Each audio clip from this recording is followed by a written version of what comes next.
الحمد للہ والصلاة والسلام علی رسول اللہ اما بعد۔ اللہ رب العزت کی ثنا پر مشتمل کچھ نصوص قرآن و حدیث سے پیش کیے جا رہے ہیں۔ مقصد یہ ہے کہ دعا کرنے والا اپنی ہر دعا کا آغاز اللہ تعالیٰ کی ثنا اور اس کے حمد کے ساتھ کرے، اور بہتر سے بہتر کلمات اور جملوں کا چناؤ کرے۔ اللہ تعالیٰ اپنی حمد اور اپنی ثنا سے خوش ہوتا ہے، اور یقیناً وہ ذات جب خوش ہوگی تو بندوں کو پوری طرح نواز دے گی، اور جو بھی ان کے تقاضے ہیں، ضروریات ہیں، مطالبات ہیں دنیا آخرت کے، انہیں پورا فرما دیں گی۔ آج ایک چھوٹی سی دعا ہے، یہ چھوٹے سے جملے: لا الہ الا اللہ وحدہ انجز وعدہ ونصر عبدہ وہزم الاحزاب وحدہ۔ یہ چند جملے ہیں۔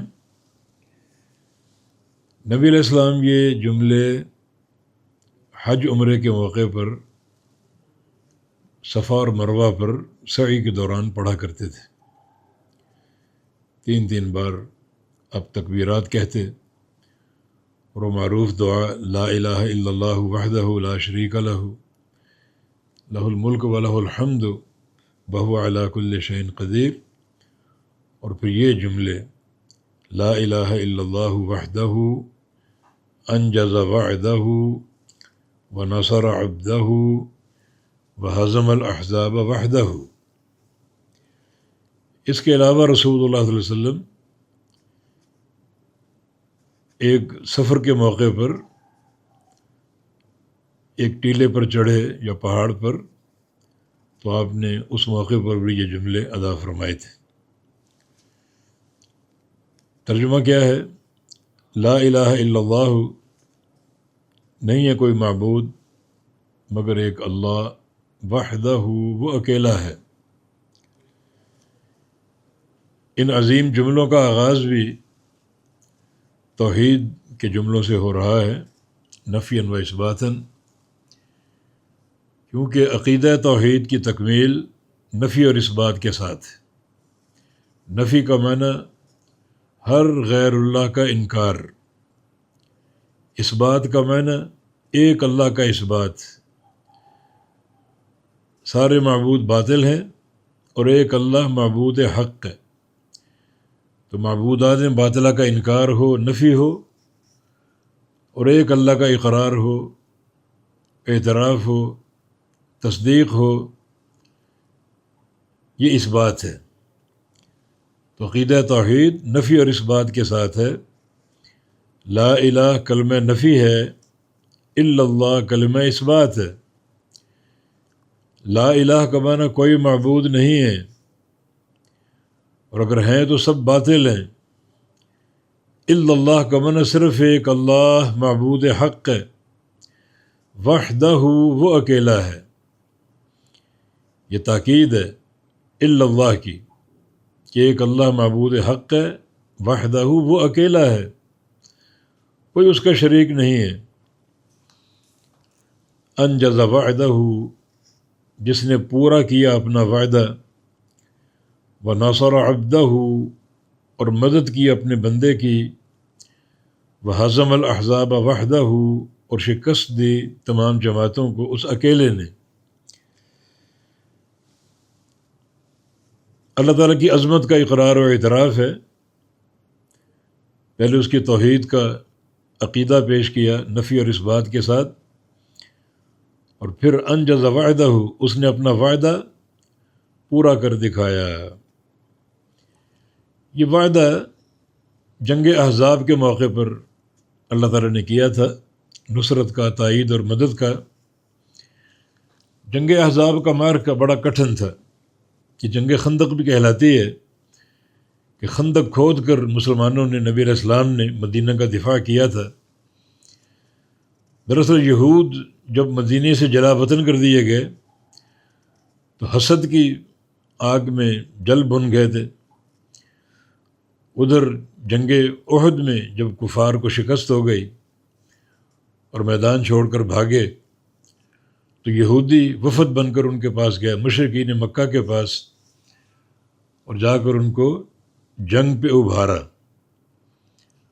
اپنی مدد کا بھی وعدہ کیا کہ یہودی سارے آپ کے ساتھ ہیں، مدینہ کے منافقین آپ کے ساتھ ہیں، ادھر بنو قریظہ کے یہودی آپ کے ساتھ ہیں، اور جو بڑے قبیلے غطفان اور حوازن ان کے پاس بھی ہم جا رہے ہیں، ان کو بھی جنگ پر آمادہ کریں گے۔ تو ایک بڑا لشکر تیار کر کے ایک ہی دفعہ مدینے پر حملہ کر کے اس کو تہس نہس کر دو۔ چنانچہ 10-12 ہزار کا لشکر جمع کرنے میں وہ کامیاب ہو گئے اور مدینہ چڑھائی کرنے کے لیے تیار ہو گئے۔ جب نبی علیہ السلام کو اطلاع ملی، سلمان فارسی نے مشورہ دیا کہ ایسے موقع پر ہم خندق کھود کر اپنا دفاع کرتے ہیں، تو آپ صلی اللہ علیہ وسلم نے بھی اس تجویز کو پسند کیا اور خندق کھودنے کا فیصلہ فرما لیا۔ تو مشرکین مکہ کے پہنچنے سے پہلے پہلے خندق تیار ہو چکی تھی اور یوں مدینہ محفوظ ہو چکا تھا۔ اللہ تعالیٰ نے وعدہ کیا تھا مدد کا۔ آزمائش بہت بڑی ہے، مسلمان جھنجھوڑے گئے اور مسلمان ایک بڑے صدمے سے دوچار کیے گئے۔ اتنا بڑا لشکر سامنے ہے اور مدینے کے گھر کھلے پڑے ہیں۔ چنانچہ 20-22 دن کا محاصرہ مشرکین مکہ نے کیا۔ اللہ نے وعدہ کیا تھا مدد کا، مدد آ پہنچی۔ اللہ تعالیٰ نے ایک آسمانی مخلوق کو حکم دیا، اپنی فوج کو، ہوا اور آندھی، تیزی سے چلو اور ان مشرکین کو منتشر کر دو، تتر بتر کر دو۔ چنانچہ وہ ہوا چلی، مشرقی ہوا تھی یہ، جس کو صبا بولتے ہیں یا قبول بولتے ہیں۔ یہ ہوا اللہ کے حکم سے چلی اور مشرکین کے قدم اکھڑ گئے۔ یعنی اس طرف مسلمان ہیں، اس ہوا سے وہ متاثر نہیں ہو رہے، اس طرف مشرکین ہیں، ان کے خیمے اکھڑ گئے، قدم اکھڑ گئے۔ جو دیگیں پکڑی تھیں ان کے کھانے کے لیے، 12,000 کا لشکر، کتنی دیگیں ہوں گی، ساری الٹ گئیں۔ حتیٰ کہ مویشی اور جانور بھی لگامیں توڑ کر بھاگ رہے ہیں۔ تب ابو سفیان نے کہا کہ بھاگو، یہاں ہم ٹک نہیں سکتے۔ تو اللہ کی مدد آ گئی، اللہ کی فوج آ گئی آندھی اور ہوا کی صورت میں۔ یہ اشارہ انجز وعدہ، جس نے اپنا وعدہ پورا کیا، وہ ناصر عبدہ، اور مدد کی اپنے بندے کی، محمد الرسول اللہ علیہ وسلم کی اور ان کے صحابہ کی۔ وہزم الاحزاب وحدہ، اور شکست دی اس نے ساری جماعتوں کو اکیلے نے، اللہ اکیلے نے شکست دی۔ اس کا معنی ہے کہ اس میں مجاہدین کا کردار شامل نہیں تھا، وہ تو خندق کھود کے اس طرف بیٹھے ہیں اور اللہ کی مدد کا انتظار کر رہے ہیں۔ تو اللہ کی مدد آ گئی۔ وہ مدد کیا تھی؟ فَأَرْسَلْنَا عَلَيْهِمْ رِيحًا، ہم نے ان پر ہوا بھیج دی، ایک تیز آندھی بھیج دی۔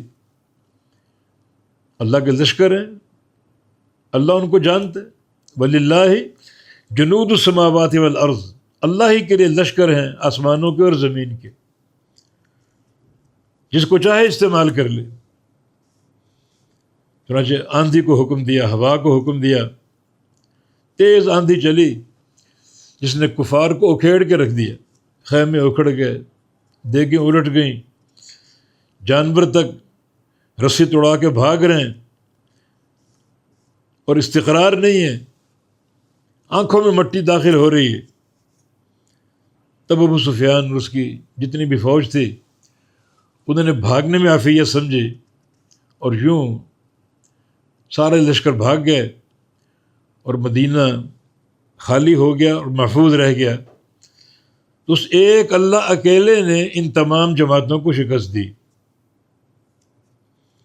وما یعلم جنود ربک الا ہو، تیرے رب کے لشکر کیا کیا ہیں اللہ ہی جانتا ہے. اس کے لشکر آسمانوں میں، زمینوں میں، پانیوں میں. نوح علیہ السلام اور فرعون کو غرق کیا، پانی کے قطرے اللہ کے لشکر بن گئے. آندھی اور طوفان اللہ کا لشکر. چیخ اللہ کا لشکر. قوم سمود کو اس چیخ نے ان کے کلیجے پھاڑ دیے اور ان کو برباد کر دیا. ابابیل، چھوٹے چھوٹے پرندے اللہ کے لشکر بن گئے ابرا کے ہاتھیوں کو تباہ کرنے کے لیے. تو اللہ کا وعدہ سچا ہے، اور اللہ نے جنگ احزاب کے موقع پر اپنے وعدے کو سچا کر دکھایا.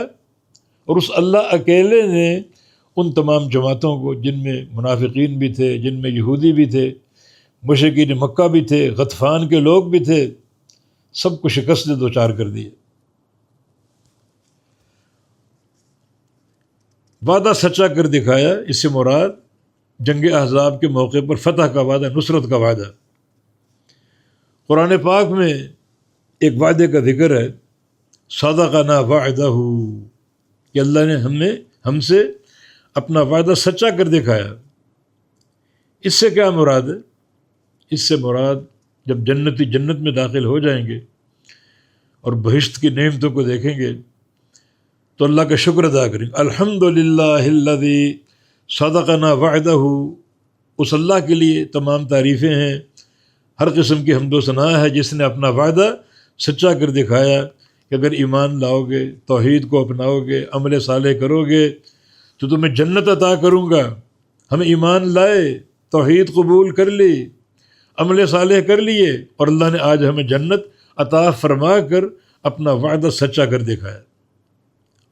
اورثنا الارض نتبوأ من الجنت حیث نشاء. اللہ نے ہمیں جنت کی وراثت دے دی. اس جنت میں جہاں چاہیں ہم زمین اختیار کر لیں، لے لیں، اپنا ٹھکانہ بنا لیں. تو اس کا وعدہ حق ہے، اس کا وعدہ حق ہے. دنیا میں مسلمان دعا کیا کرتے تھے، ربنا وآتنا ما وعدتنا علی رسولک ولا تخزنا یوم القیامہ. اے اللہ ہم کو عطا فرما دینا جو تو نے وعدے کیے اپنے رسولوں کی زبان سے. رسولوں کی زبان سے کیا وعدے کیے؟ دنیا میں تمکین، غلبہ، نصرت، اور قیامت کے دن جنت کا داخلہ، اللہ کی رضا، اللہ کی رحمت. تو اللہ نے جنت عطا فرما کر وعدہ پورا کر دکھایا. تو کتاب و سنت میں ان دو وعدوں کا ذکر جو اللہ نے پورے کر دکھائے. ایک جنتی قیامت کے دن جنت میں کہیں گے کہ اس اللہ کے لیے ہر قسم کی تعریف ہے جس نے اپنا وعدہ سچا کر دکھایا. دوسرا یہ قول جو اللہ کے نبی کی اس دعا میں ہے کہ انجز وعدہ، اللہ نے اپنا وعدہ پورا کر دکھایا. یہ جنگ احزاب کے موقع پر فتح کا وعدہ، نصرت اور تائید کا وعدہ. اللہ اکیلے نے ایک آندھی مسلط کر کے مشرکین مکہ کو منتشر کر دیا اور ان کو بھاگنے پر مجبور کر دیا. علامہ ابن کثیر رحمہ اللہ نے یہاں ایک عظیم بات کہی ہے کہ یہ آندھی اور طوفان قوم عاد پر بھی آیا تھا، اور قوم عاد ان کو تباہ و برباد کر دیا تھا، ٹکڑے ٹکڑے کر دیا، لاشیں ان کی بکھری پڑی ہیں. یہی آندھی مشرکین مکہ پر آئی، مگر قوم عاد کی طرح ٹکڑے ٹکڑے نہیں کیا، صرف منتشر کر دیا. اللہ تعالیٰ چاہتا تو قوم عاد سے بھی زیادہ شدید عذاب مشرکین مکہ پر بھیج دیتا، ان کو بھی برباد کر دیتا، ان کو بھی فنا کر دیتا. مگر اللہ کا وعدہ کہ جب تک آپ ان کے اندر موجود ہیں اللہ ان کو عذاب نہیں دے گا. عذاب نہیں دیا، شکست دی، منتشر کر دیا، مدینہ سے بھگا دیا ان کو، اور ان کو شکست خوردہ کر کے یہ ذلت عطا فرما دی. عذاب نہیں دیا، عذاب دینے پر قادر ہے، مگر اللہ کا فرمان جب تک آپ ان میں موجود اللہ ان کو عذاب نہیں دے گا. تو یہ عظیم دعا، عظیم کلمات، اللہ رب العزت کی نصرت اور اس کے وعدے کی سچائی، اور کس طرح اللہ تعالیٰ اکیلا دشمنوں کو شکست دینے پر قادر. واللہ تعالی المستعان. بارک اللہ فیکم. وآخر دعوانا ان الحمد للہ رب العالمین.